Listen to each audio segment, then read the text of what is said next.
हमें इस सड़े हुए सिस्टम से निजात चाहिए, तब तक चलेगा जब तक आप हमें परेशान करो। अगर आप कट ऑफ देखोगे तो 3 गुना बढ़ा है, उसके 4 आंखें हो गई है कि 3 गुना बढ़ गया। सीधा पकड़ के बसों में घुस कर पूरे दिन भर परेशान किया गया। बच्चे आ गए हैं तो बच्चों के हर मुद्दे उठाए जाएंगे, हर मुद्दा उठेगा और हर मुद्दे का जवाब चाहिए।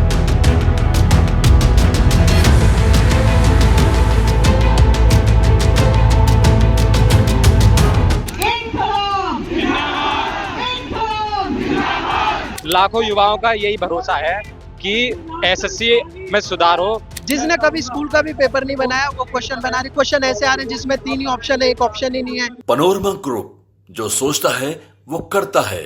क्लाइंट को कहा जाता है कि आपकी जगह पे हम एग्जाम दे देंगे और उसके बाद ये एक स्क्राइब की बात नहीं है, स्क्राइब का रैकेट चल रहा है। एक मुद्दा तो ये सबसे बड़ा है कि पिछले 3 सालों में अगर आप ब्लाइंड कैंडिडेट्स का अगर आप कट ऑफ देखोगे तो 3 गुना बढ़ा है। ऐसा क्या उसके 4 आंखें हो गई है कि 3 गुना बढ़ गया है? मैम, इससे पहले भी जब आपने डिटेन तक किया गया था कई छात्रों को। देखिए, उस समय हम लोग को डिटेन किया गया था और ये मुद्दा उस समय बहुत बड़ा हुआ क्योंकि हम लोग नहीं चाहते थे कि बच्चे आए, क्योंकि बच्चे पूरे देश से आते हैं। जो बच्चा अपने घर में 500,000 रुपए का कोर्स खरीदने में भी उनको दिक्कत होती है, वो बच्चा इतना खर्च करके दिल्ली कैसे आएगा?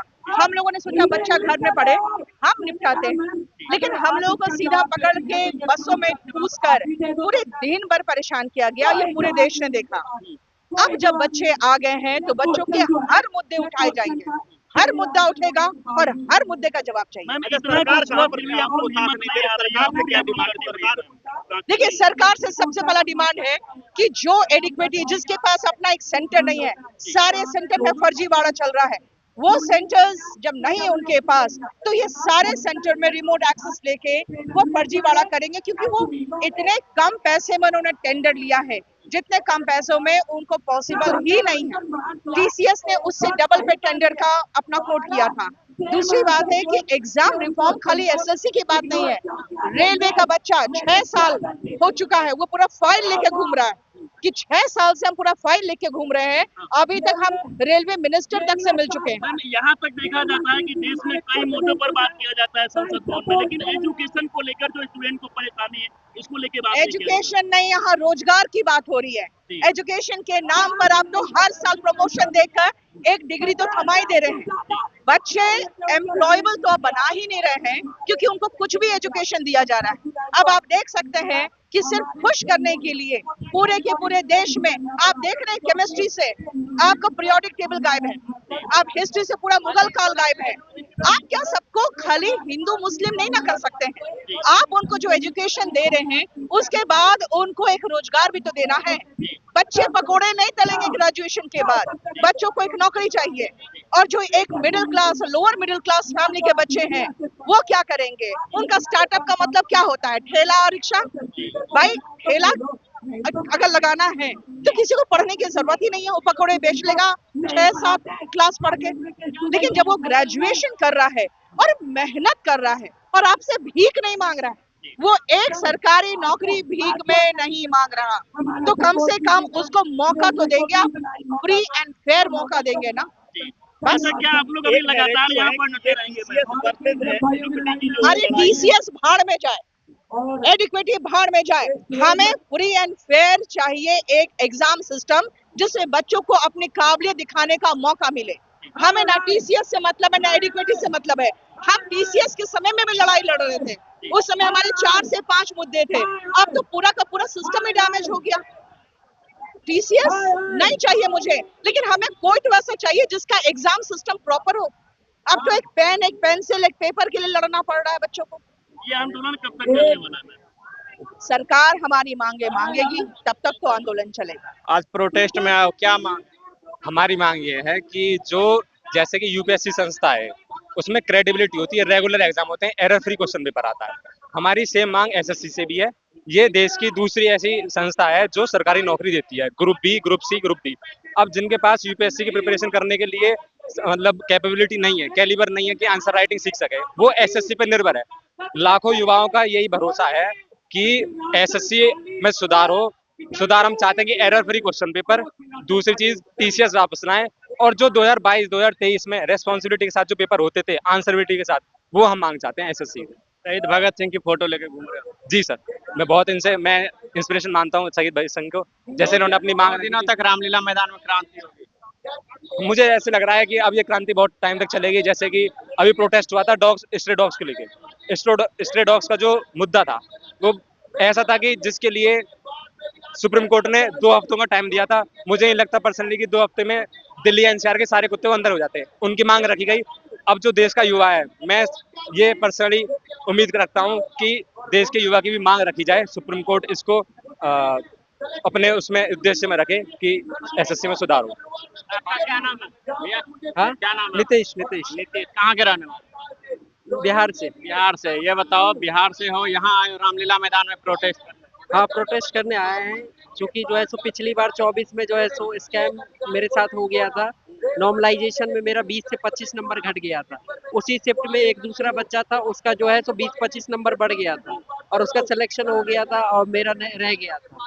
तो इसीलिए जो है सो हम अपील करते हैं कि जो है सो फेयर एग्जाम हो, फेयर सिस्टम हो, जिससे कि जो है सो सभी के लिए मतलब एक नॉर्मल फेयर तरीके से सिलेक्शन किया जाए। यही हमारी अपील है। ये बताइए, क्या काहे आप लोग यहाँ आ गए हैं? सरकार तो बोल रही है कि हम तो काम कर रहे हैं। काम कर रही है, वो तो दिख रहा है क्या काम कर रही है, सबको दिख रहा है। आंसर की आया है कल परसों, उसमें तो सबको दिख गया है क्या हुआ है नहीं हुआ है। फिर भी पता नहीं क्यों क्या है जिद कि हमको नहीं मानना है कि हम गलती किए हैं। अब क्या ही बोला जाए इस पे। आंसर की में तो सबको दिख रहा है क्या हुआ नहीं हुआ। और उसके इतना भीड़ है, सब पागल तो नहीं है। जो तैयारी है अभी 20 दिन बाद, वो छोड़ के एग्जाम का तैयारी छोड़ के सब यहाँ आके बैठा हुआ है। किस लिए बैठा हुआ है? कुछ ना कुछ तो बात है। कल भी आएंगे ना? हाँ पक्का। खान सर भी आने वाले थे। खान सर का तो पता नहीं सर, इतना आ रहे नहीं आ रहे हैं, इतना तो नहीं जानते, लेकिन हम लोग आ गए। चलिए, ये देखिए हजारों छात्रों का हुजूम है। आप देख सकते हैं किस तरीके से जो है बिहार, यूपी, राजस्थान, हरियाणा के जो हजारों छात्र है यहाँ आए हुए हैं। मेरा नाम रोहित कुमार है। रोहित कुमार कहाँ से आए? मैं मेरठ से आया हूँ। मेरठ से, यूपी से। हाँ जी। ये बताओ, क्या मांग है आपकी? मांग क्या है, जो हमारा ये एग्जाम बोर्ड है इसको हटाना है, क्योंकि काफी सारी बोर्ड ही हटाना है। इसमें, ये बोर्ड ही हटाना है। तो दोबारा से वही बोर्ड लाना है जो अच्छे से हमारा एग्जाम करा सके, कंडक्ट अच्छे से एग्जाम करा सके। तो इसमें बहुत सारी खामियां देखी गई हैं। पहला भी इसका जो रिकॉर्ड है वो काफी खराब रहा है, लेकिन फिर भी इतनी नाकामी होने के बावजूद भी एसएससी ने इसको ही सिलेक्ट किया है हमारा एग्जाम कराने के लिए। तो बस यही है हमारा, यही है बस कंसर्न, यही है कि गवर्नमेंट इस पे ध्यान दे। आप भी बोर्ड हटाने के लिए आए? भाई मैं आया हूँ मेरठ से। मेरा नाम अंकित प्रजापति है, ठीक है। मैं ये कहना चाहता हूँ, ये जो क्या नाम है, ये तुम्हारा इक्विडिटी है, बिल्कुल भी फेयर एग्जाम नहीं करा रही, ठीक है। ना हमें टीसीएस चाहिए, ना हमें इक्विडिटी चाहिए, हमें फेयर एग्जाम चाहिए, ताकि हम कुछ कर सके अच्छा। मतलब हम जो मेहनत कर रहे हैं वो हमें दिख सके कि हाँ आपने मेहनत की है। हमें ये नहीं चाहिए, हमें ये वाली। भाजपा सरकार जो है पारदर्शिता तरीके से एग्जाम हो रही है। ये सरकार जो है, सरकार वो मीडिया के पीछे है, वो सब चीजें और चीजें हैं, लेकिन जो ग्राउंड लेवल पर जो बच्चों के बीच में चीजें हैं वो कुछ और हैं। देखिए, हम लोग एक ही मांग है हमारी, सरकार हमारी है, हम सरकार के हैं। हमें इस सड़े हुए सिस्टम से निजात चाहिए। अगर माननीय प्रधानमंत्री तक ये बात पहुंच रही है तो हम ये चाहेंगे कि माननीय प्रधानमंत्री जी इस पर तुरंत एक्शन ले और एक इमीडिएट टास्क फोर्स बनाए और जहां जहां गड़बड़ियां हैं उसको ठीक कर दे। हम सब लोग यहाँ से चले जाएंगे। हम लोग ना वैकेंसी बढ़ाने की बात कर रहे हैं और ना ही हम ये कह रहे हैं कि हम सब लोगों को रोजगार दो। जितने रोजगार दो सही तरीके से दो, यही हमारी मांग है। आप लोगों की सरकार से बात हुई है? बातें चल रही है, अलग अलग मीडिया प्लेटफॉर्म से बातें पहुंच रही है। आप ही लोग बात पहुंचा रहे हैं, लेकिन उधर से भी बहुत सारे लोग कांटेक्ट कर रहे हैं। देखिए धीरे धीरे कहां तक बातें पहुंचती है, लेकिन हम एक ही बात कहेंगे, सड़े हुए सिस्टम से हमें निजात चाहिए। कई बार प्रोटेस्ट आप लोगों ने किया, जंतर मंतर पे भी हुआ, अरेस्ट भी हुआ कई लोग, फिर उसके बाद छोड़ा गया। क्या लग रहा है कहाँ तक जाएगा ये? देखिए, ये जो प्रोटेस्ट है ना, ये तब तक चलते रहेगा अगर सरकार के कोई लोग देख रहे हैं। ये तब तक चलेगा जब तक आप हमें परेशान करो। हमारा आपसे कोई विरोध नहीं है, हमने तो आपको बनाया है, हमने तो आपको प्रधानमंत्री बनाया है, तो हमारा आपसे कोई विरोध नहीं है, हमारा आपसे कोई झगड़ा नहीं है। बस एक मांग है इन बच्चों की, सुन लो इसको, और नहीं सुनोगे तो फिर से आंदोलन होगा, आप ही की किरकिरी होगी। हम सरकार के हैं, सरकार हमारी है, बस हमारी मांगों को सुन लिया जाए, यही हमारी। कहाँ से सर छात्र आए हुए हैं? हमको लगता है लगभग पूरे भारत से हिंदी भाषी क्षेत्र के लगभग सारे छात्र यहाँ हैं। खान सर की भी बात हो रही थी आने की। खान सर किसी निजी कारणों से नहीं आ पाए, लेकिन उनका भी सपोर्ट है। कल वो आएंगे? कल नहीं, अभी तो कुछ कह नहीं सकते, लेकिन मेरी बात हुई थी तो कुछ निजी कारणों में वो व्यस्त है। दिल्ली के रामलीला मैदान में एसएससी प्रोटेस्ट में देश भर के स्टूडेंट यहाँ शामिल हुए। हमारे साथ बातचीत करने कुछ स्टूडेंट से बातचीत में क्या मांगा आप लोग? हमारा मुद्दा थोड़ा पुराना है, ये चीजें एडिक्विटी से नहीं जुड़ी है, ये उससे पहले से भी चल रही है। जब टीसीएस भी था 2023 में एसएससी ने क्वेश्चन चेंज किए, उसका कोर्ट केस में चल रहा है सुप्रीम कोर्ट में। माननीय सुप्रीम कोर्ट ने अभी की हियरिंग होनी थी, उसको डिले कर दिया ये कह के कि ये मुद्दा अभी इतना इम्पोर्टेंट नहीं है, तो कोर्ट में भी मामला इसका घसीट रहा है। मैं 2024 के मुद्दे में हूँ, 2024 के केसेस में हूँ। मैं वो हूँ जिसके अच्छे खासे 340 प्लस मार्क्स थे, फिर भी मेरा सिलेक्शन नहीं हुआ था। कहाँ के रहने वाले हैं? मैं दिल्ली का ही रहने वाला हूँ, और यहाँ रीजन ये था इसका, क्योंकि इन्होंने 23 क्वेश्चन गलत किए थे। अब जब मीटिंग हुई थी चेयरमैन से, मैं भी गया था उसमें, उस मीटिंग में यहाँ तक कि चेयरमैन का भी ये मानना था कि हाँ ये क्वेश्चन गलत हैं, पर ये गलत कैसे माने गए, ये वो ये कहते हैं कि हमको नहीं पता। मैंने कहा सर अगर ये गलत है तो आप इनको चेंज कर दीजिए, कह रहे हमारे पास अथॉरिटी नहीं है। फिर 800 प्लस ओवर एज स्टूडेंट का मुद्दा था। 800 ऐसे स्टूडेंट हैं जो ओवर एज हैं, जो 32 साल के हैं, जो एलिजिबल नहीं थे 4600 पे ग्रेड की पोस्ट के लिए, जो सिर्फ जेएसओ के लिए एलिजिबल थे, उनको भी एग्जाम में बैठने दिया, उनका भी मार्क कैलकुलेट किया गया, जिसकी वजह से कट ऑफ आई गई। उसकी भी बात की गई कि इनको अगर इन स्टूडेंट्स को भी हटा दिया जाएगा तो भी कट ऑफ इतनी कम आ जाएगी कि जो एलिजिबल स्टूडेंट है वो आ जाएंगे। ये जो सीटें बच जाती हैं वो अगले साल ट्रांसफर क्यों नहीं होती है, मैं तो ये सोचता हूँ। आगे क्या करेंगे आप लोग? अभी तो लड़ाई चल रही है, कोर्ट से चल रही है, यहाँ तो ये वाला मुद्दा एडिक्विटी वाला मुद्दा चल रहा है। अब इंफ्रास्ट्रक्चर बहुत ही बिगड़ गया है, यहाँ सिर्फ एडिक्विटी का मुद्दा नहीं है, जो क्वेश्चन बनाने वाली कंपनी क्यूबेशन है, जिसने कभी स्कूल का भी पेपर नहीं बनाया वो क्वेश्चन बना रही। क्वेश्चन ऐसे आ रहे हैं जिसमें 3 ही ऑप्शन है, एक ऑप्शन ही नहीं है। फिगर वाला क्वेश्चन है, फिगर ही नहीं है। मैथ्स का क्वेश्चन है, उसमें ऑप्शन रीजनिंग के।